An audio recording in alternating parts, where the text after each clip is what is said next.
ठंडी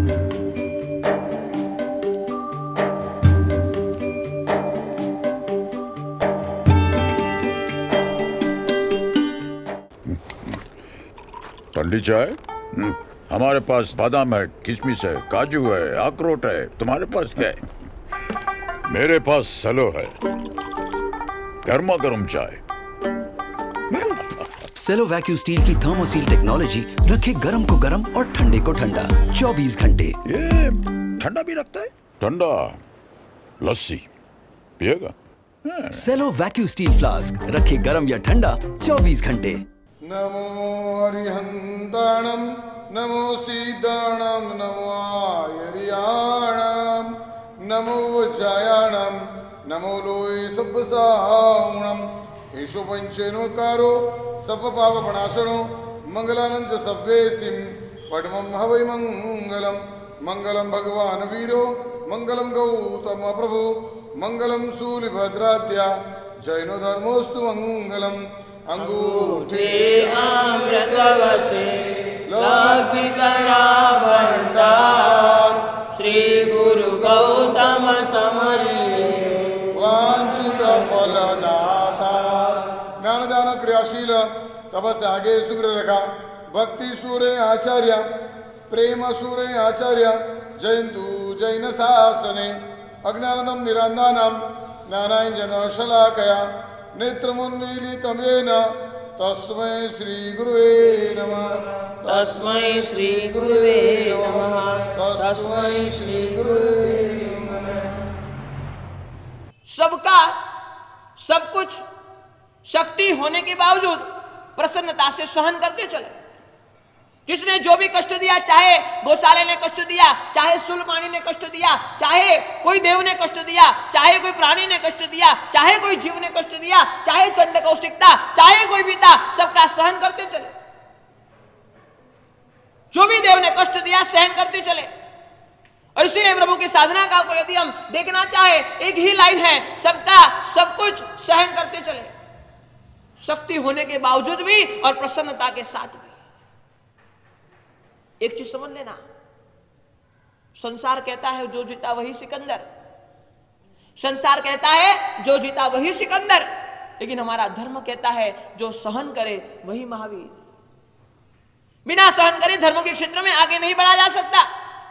और परमात्मा ने 12.5 साल के साधना काल में हमें यही सिखाया, सहन करते चलो, चाहे आपकी गलती है नहीं है। देख लेना 12.5 साल में परमात्मा की जितने भी उपसर्ग आए, परमात्मा की कहीं गलती नहीं थी, लेकिन फिर भी एक ही सिद्धांत प्रभु ने दिमाग में बिठा कर रखा था, सबका सब कुछ शक्ति होने के बावजूद प्रसन्नता के साथ सहन करते चलूंगा। दीक्षा लेते ये संकल्प कर लिया था, अब मैं सहन करूंगा, ना कोई प्रतिकार करना, ना किसी को सामने आंसर देना, ना किसी को सामने कुछ कहना, चाहे कितना बड़ा उपसर्ग हो, चाहे कितना बड़ा कष्ट हो, मुझे कुछ करना नहीं, सबका सहन करते चलूंगा, सहन करते चलूंगा, सहन करते चलूंगा, प्रतिकार करूंगा नहीं। और एक चीज समझ लेना, परमात्मा महावीर ने जीवन के 3 गोल बनाए थे। पहला गोल यह था कि मेरे पर चाहे जितने दुख आ जाए मैं कभी गिनूंगा नहीं। प्रभु महावीर के जीवन का पहला लक्ष्य यदि हम महावीर बनना चाहते हैं, हम महावीर की साधना के पथ पर चलना चाहते हैं, हम महावीर के मार्ग पर चलना चाहते हैं, हम महावीर बनने की कोशिश करना चाहते हैं, हम चाहते हैं कि महावीर के शासन को प्राप्त करें, हम चाहते हैं कि महावीर के बताए हुए पंथ पर, महावीर के बताए हुए राह पर, महावीर के बताए हुए मार्ग पर चल सके। ये 3 सिद्धांत बराबर दिमाग में बिठा लेना। प्रभु ने सबसे पहला गोल बना लिया, मेरे पर चाहे जितने कष्ट आ जाए, जितने दुख आ जाए, मैं गिनूंगा नहीं। हमारे पे छोटा सा दुख आता है, हम गिन लेते हैं, मेरे पर इतने कष्ट आए, मेरे पर इतने दुख आए, मेरे पर इतनी पीड़ा आई, मेरे पर इतनी तकलीफ आई, मैंने ये सहन किया, मैंने ये किया, मैंने ये किया, मैंने ये किया, मैंने ये किया, हम सोच लेते, हम गिन लेते हैं। लेकिन परमात्मा महावीर कहते हैं यदि आपको महावीर बनना है तो सबसे पहला सिद्धांत यह समझ लो, चाहे कष्ट जितने भी आए, लेकिन गिनना नहीं है। मेरे पर ही क्यों, मुझे ही क्यों, मुझे ही तकलीफ क्यों, मुझे ही पीड़ा क्यों, मेरे जीवन में ही दुख क्यों आता है, कुछ करना नहीं है, गिनना नहीं है। प्रभु महावीर ने पहला गोल बना लिया, चाहे मेरे पर कितने भी कष्ट आएंगे, कितने भी दुख आएंगे, मैं कभी गिनूंगा नहीं। दूसरा जीवन का गोल बना लिया, मैं जीवन में कभी किसी को दुख दूंगा नहीं। पहला गोल बनाया, मैं दुख गिनूंगा नहीं। दूसरा गोल बनाया, मैं जीवन में कभी किसी को दुख दूंगा नहीं। चाहे कुछ भी हो जाए, चाहे सामने वाला मुझे कितना ही कष्ट दे दे, सामने वाला मुझे कितनी पीड़ा दे दे, लेकिन मैं कभी किसी को दुख दूंगा नहीं। मैं सोचूंगा भी नहीं, मैं दुख दूंगा भी नहीं, मैं सामने से कोई प्रतिकार करूंगा नहीं। और तीसरा गोल परमात्मा महावीर ने खुद के जीवन में बनाया, मुझे अशुभ कर्म का बंध हो, ऐसा एक भी विचार मैं करूंगा नहीं। मन से नहीं, वचन से नहीं, काया से। अशुभ कर्म का मुझे बंध हो जाए, ऐसा एक भी विचार मुझे करना नहीं है। मुझे किसी को दुख देना नहीं है, और मेरे पर चाहे कितने भी दुख आ जाए, मुझे गिनना नहीं है। यह है महावीर। ऐसे कैसे महावीर नहीं बना जाता? महावीर बनने के लिए कष्टों को सहन करना पड़ता है। महावीर बनने के लिए दुखों को सहन करना पड़ता है। महावीर बनने के लिए 3 गोल बनाने पड़ते हैं कि दुख चाहे कितने आए, मैं गिनूंगा नहीं, मैं किसी को दुख दूंगा नहीं, और किसी के लिए अशुभ सोचूंगा भी नहीं। अरे शरीर से दुख देने की बात तो बहुत दूर है। परमात्मा ने 12.5 साल में एक भी व्यक्ति के लिए, एक भी प्राणी के लिए, एक भी जीव के लिए मन से अशुभ विचार भी नहीं किए। क्या परमात्मा की सहन शक्ति रही होगी? क्या परमात्मा की ताकत रही होगी? क्या परमात्मा का पावर रहा होगा? और एक चीज मैं आपको बता दूं, अध्यात्म के क्षेत्र में आप हमेशा 2 चीजों को चेक करते चलना, एक समाधि को और एक सद्भाव। अध्यात्म के जगत में 2 चीजों को हमेशा चेक करते चलना, एक मन की समाधि आपकी कितनी टिकी रहती है, और दूसरे नंबर में यदि कोई सामने वाला आपको कष्ट देता है तो उसके प्रति आपका सद्भाव कितना टिका रहता है। 2 ही चीजों को अध्यात्म जगत में हमेशा आप चेक करते चलना, एक समाधि, एक सद्भाव।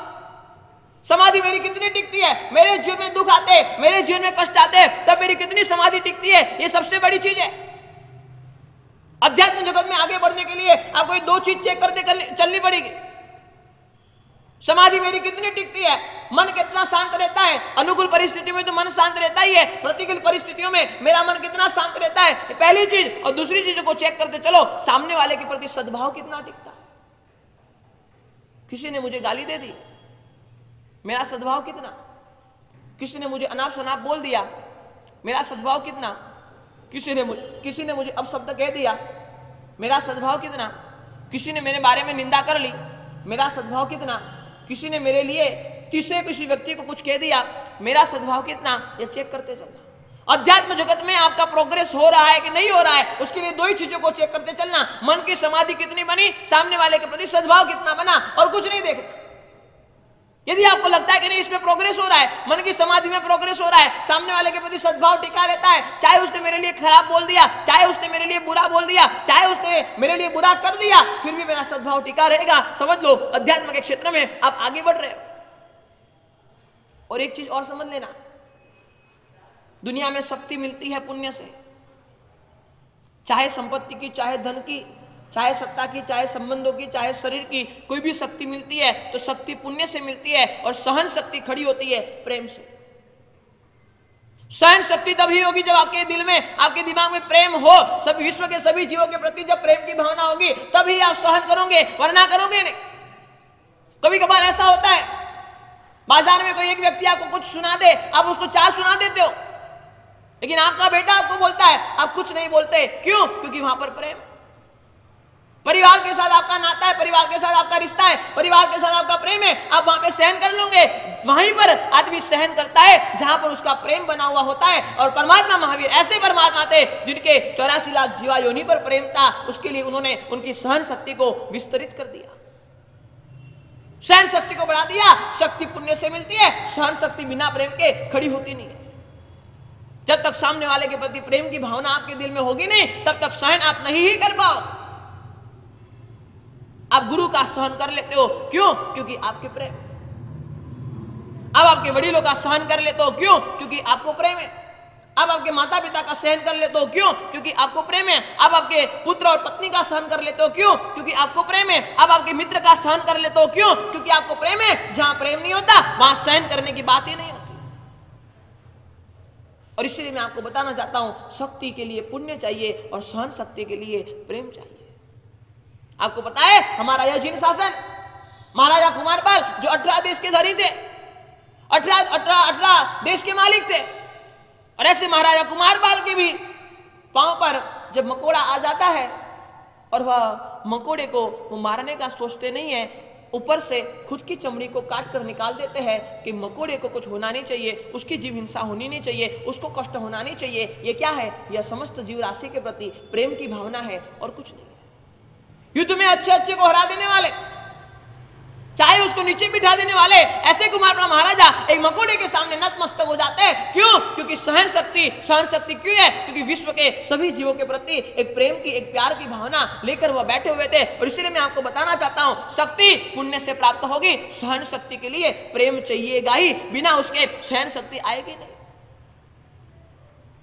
अरे परमात्मा महावीर को जब मेरू पर्वत पर ले गए इंद्र महाराजा करोड़ों देवता के साथ में, और इतने बड़े बड़े कलश, और इंद्र महाराजा के मन में एक शंका खड़ी हो गई कि प्रभु पर इतना सारा जल का प्रक्षालन होगा, इतना सारा एक सार जल प्रभु के माथे पर, मस्तक पर पड़ेगा, प्रभु को कोई तकलीफ तो नहीं होगी ना? प्रभु इसको सहन कर पाएंगे कि नहीं कर पाएंगे? और परमात्मा ने अवधि ज्ञान से देख लिया कि इंद्र महाराजा के मन में शंका उठ रही है, इंद्र महाराजा के मन में शंका हो रही है, और कुछ नहीं किया, खाली अपने पैर का अंगूठा मेरू पर्वत पर रखकर उसको थोड़ा दबाया, पूरे 3 लोक में भूचाल आ गया। ऐसी परिस्थिति खड़ी हो गई। ऐसे जबरदस्त, जब बाल स्वरूप में थे तब इतने शक्ति संपन्न थे, अब तो यौवन अवस्था में है, अभी कितनी शक्ति होगी? फिर भी परमात्मा सभी का सहन करते जाते हैं। चाहे गौशालक आया, चाहे यक्ष आया, चाहे देवी आई, चाहे कोई भी आया, सबका सहन करते चले, सहन करते चले, सहन करते चले, क्योंकि परमात्मा हमें बताना चाहते थे सहन शक्ति प्रेम से खड़ी होती है, पुण्य से तो शक्ति ही मिलती है। और एक चीज समझ लेना, पुण्य से आपकी सद्गति होगी कि नहीं होगी उसकी कोई गारंटी नहीं है। पुण्य से आपकी सद्गति होगी कि नहीं होगी उसकी कोई गारंटी नहीं है, लेकिन प्रेम से आपकी सद्गति निश्चित होगी, इसकी गारंटी हमारा धर्म कहता है, हमारा धर्म देता है। और अध्यात्म जगत का एक यूनिवर्सल नियम है, चाहे अध्यात्म जगत में आप उसको स्वीकारे बिना आगे नहीं बढ़ सकते। अध्यात्म जगत का यूनिवर्सल नियम है, सहन करते चलो, सहन करोगे तो ही धर्म के क्षेत्र में आगे बढ़ पाओगे। यदि प्रतिकार करने का मन में विचार आ गया, समझ लो आपका अध्यात्म जगत समाप्त हो गया। सहन करते चलो, हमारा धर्म हमें यही सिखाता है, सहन करते चलो। हमारे परमात्मा महावीर हमें यही सिखाते हैं, बिना वजह, बिना कारण सहन करते चले, शक्ति होने के बावजूद सहन करते चले, प्रसन्नता के साथ सहन करते चले। और ऐसे ही इंद्र महाराजा खुद की सभा में बैठे हुए हैं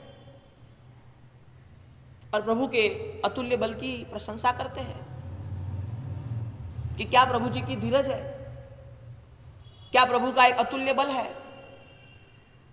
क्या गजब की शक्ति लेकर प्रभु जी बैठे हुए हैं। और इंद्र सभा में एक संगम नाम का देव होता है, और वह संगम नाम का देव, उसके मन में ख्याल आता है इंद्र महाराजा गलत प्रशंसा कर रहे हैं, देवों के बल के सामने आदमी तो तुच्छ होते हैं, आदमी के पास कहां इतनी शक्ति, आदमी के पास कहां इतनी ताकत, देवों की क्या शक्ति होती है, देव क्या ताकत लेकर बैठे हुए होते हैं, देवों के पास गजब की शक्ति होती है, आदमी तो बहुत तुच्छ होता है। उसने कहा कि इंद्र महाराजा ऐसा हो नहीं सकता। इंद्र महाराजा ने कहा कि मैं 100% गारंटी के साथ कह सकता हूं, परमात्मा का जो बल है, परमात्मा का जो धीरज का गुण है, परमात्मा की जो शक्ति है वो हमारे देवताओं में भी नहीं है। और संगम देव को मन हो गया प्रभु जी की परीक्षा करने का। यहां मैं आपको जीवन की एक सीख देना चाहता हूं, किसी के भी धर्म को सुनकर, ये आज के प्रवचन का गोल्डन सूत्र बन सकता है आपके लिए, किसी के भी धर्म को सुनकर यदि प्रशंसा करने का मन हो, समझ लेना आप परमात्मा के नजीक हो, और किसी के भी धर्म को सुनकर यदि परीक्षा करने का मन हो, समझ लेना आप संसार के नजीक हो। चाहे कोई भी धर्म को हम सुन ले, हमें प्रशंसा का भाव आ जाए, समझ लो हम धर्म के करीब है, हम सम्यक दर्शन के करीब है, हम परमात्मा के करीब है, हम अध्यात्म जगत में प्रवेश कर चुके हैं। लेकिन किसी भी धर्म को सुनकर यदि हमारे मन में परीक्षा का भाव आए, नहीं इसको तो चेक करना पड़ेगा, इसको हम ऐसे कैसे मान नहीं सकते, आपकी परीक्षा से सामने वाले को कोई फर्क नहीं पड़ता, लेकिन आपका सम्यक दर्शन जा सकता है, ये हमारे परमात्मा कहते हैं। किसी के भी धर्म को सुनकर प्रशंसा का यदि भाव पैदा होता हो, समझ लो अध्यात्म के क्षेत्र में हम आगे बढ़ रहे हो। लेकिन किसी के भी धर्म को सुनकर आपको परीक्षा करने का मन होता हो कि नहीं ये सच है या झूठ है। 8 साल का बच्चा 28 करेगा, आपको प्रशंसा का मन होगा, परीक्षा का मन नहीं होगा। लेकिन खुद के जीवन को चेक करते चलना। लेकिन आपको ऐसे समाचार मिले कि 8 साल के बच्चे ने मासक समन किया है, आपको प्रशंसा करने का मन बाद में होगा, पहले चेक करने का मन होगा कि किया है कि नहीं किया है।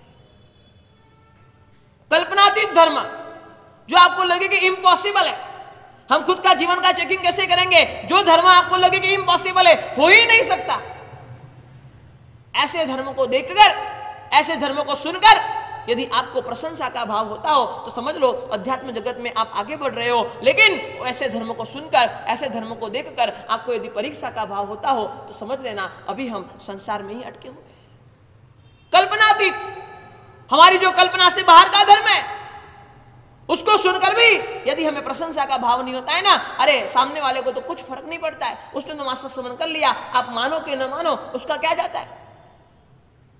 लेकिन परीक्षा करके आप आपके सम्यक दर्शन को दूर करते हो, परीक्षा करके आप मिथ्यात्व के निकट जाते हो, परीक्षा करके आप खुद को धर्म से दूर लेकर जाते हो। और संगम के मन में परीक्षा का भाव हुआ, इंद्र के मन में प्रशंसा का भाव हुआ। इंद्र को प्रशंसा करने का मन हुआ कि प्रभु जी का क्या धीरज है, प्रभु जी का क्या बल है, प्रभु जी की क्या ताकत है, मैं प्रशंसा कर लूं। इंद्र ने प्रशंसा कर ली, संगम के मन में हो गया मुझे परीक्षा करनी है। ठंडी चाय? हमारे पास बादाम है, किशमिश है, काजू है, अखरोट है, तुम्हारे पास क्या है? मेरे पास सलो है, गर्मा गर्म चाय। सेलो वैक्यू स्टील की थर्मोसील टेक्नोलॉजी रखे गर्म को गर्म और ठंडे को ठंडा 24 घंटे। ये ठंडा भी रखता है? ठंडा लस्सी पिएगा? सेलो वैक्यू स्टील फ्लास्क रखे गर्म या ठंडा 24